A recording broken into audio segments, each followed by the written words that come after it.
Oke, Assalamualaikum warahmatullahi wabarakatuh. Selamat pagi, salam sejahtera bagi kita semua. Yang terhormat Bapak Tovan Setio Mantoro, Espar MSc, selaku dosen pengampu mata kuliah Pancasila. Dan tidak lupa teman-temanku yang saya banggakan. Di video kali ini, kami akan mereview sebuah film dokumenter petani yang berjudul Muter Panguripan. Kelompok kami yang beranggotakan saya sendiri, Benedik Kenaro Bimasaka, NIM 51908112204. Selanjutnya, Mas Randy bisa memperkenalkan diri. Saya Randy Adi Prasetya dengan NIM 51908111203. Selanjutnya, Mas David bisa memperkenalkan diri. Ya, perkenalkan nama saya David Bayu Nugroho dengan NIM 205. Yang terakhir, Mas Zasik. Baik, saya Haji Gizudin Santoso dengan NIM 51908111206.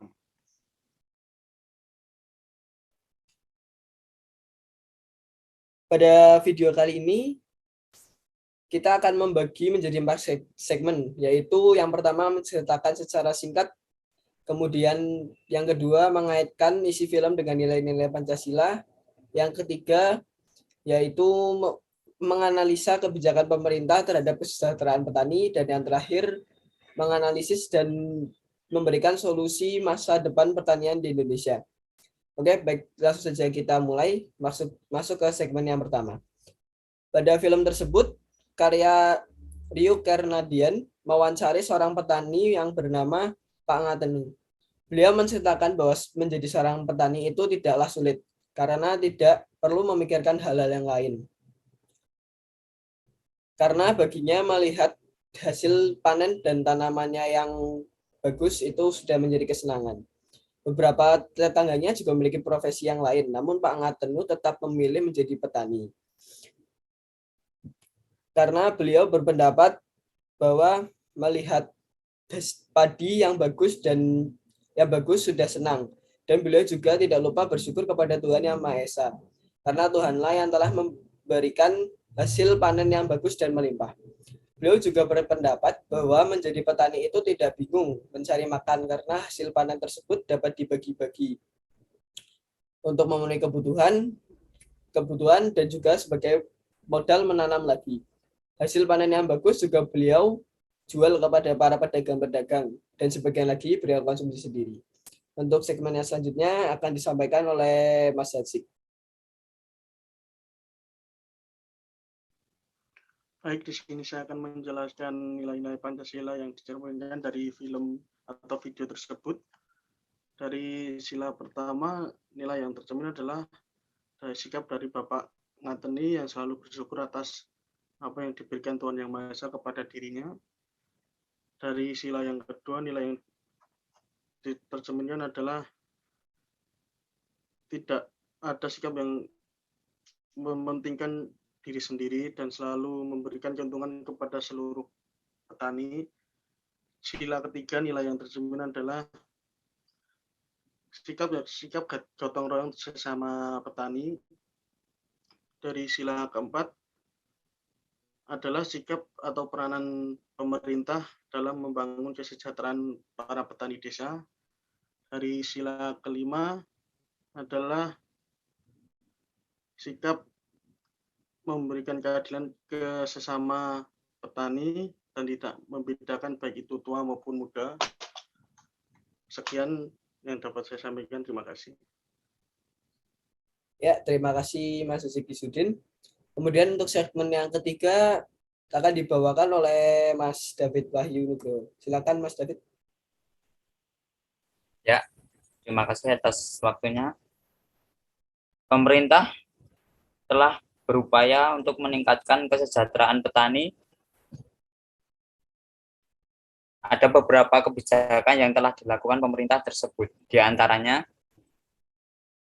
adalah kebijakan perlindungan lahan pangan, kebijakan subsidi pupuk, kebijakan harga pembelian pemerintah, serta alat-alat modern untuk memudahkan petani dalam melakukan penanaman maupun pada saat panen dan program kelompok tani yang sedang dijalankan. Akan tetapi dari upaya pemerintah yang telah dilakukan, ada beberapa masalah yang masih terjadi di petani, yaitu harga jual yang tidak sepadan atau relatif rendah, harga pupuk yang relatif masih tinggi, serta kelangkaan pupuk yang sering terjadi, dan alat-alat modern yang belum menyeluruh di Indonesia.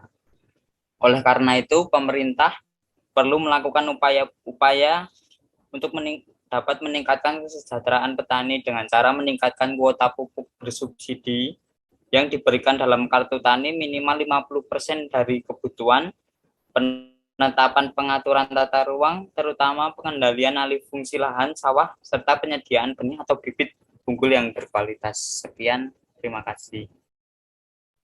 Ya, untuk yang segmen yang terakhir akan disampaikan oleh Mas Randy. Silakan Mas Randy. Oke, baik. Terima kasih atas waktunya. Saya mohon izin menjelaskan analisis terkait masa depan petani di Indonesia di tengah lahan yang semakin lama semakin sempit.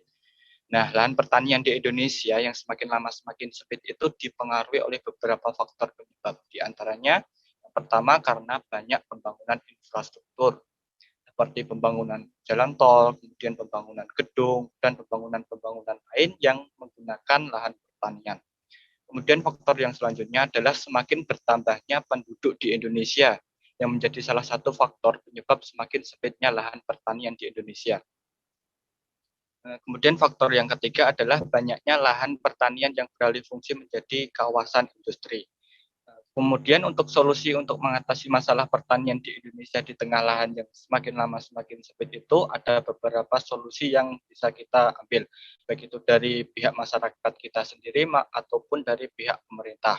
Untuk solusinya diantaranya yang pertama adalah memaksimalkan lahan pertanian dengan sistem pertanian hidroponik. Kemudian pemerintah membuat kebijakan tentang pembatasan lahan pertanian dengan tujuan agar kawasan industri tidak mengambil lahan pertanian. Kemudian solusi yang terakhir adalah pemerintah memberikan bibit gratis yang lebih kuat dan lebih cepat panen kepada petani sehingga bisa memaksimalkan antara luas lahan dengan hasil pertanian.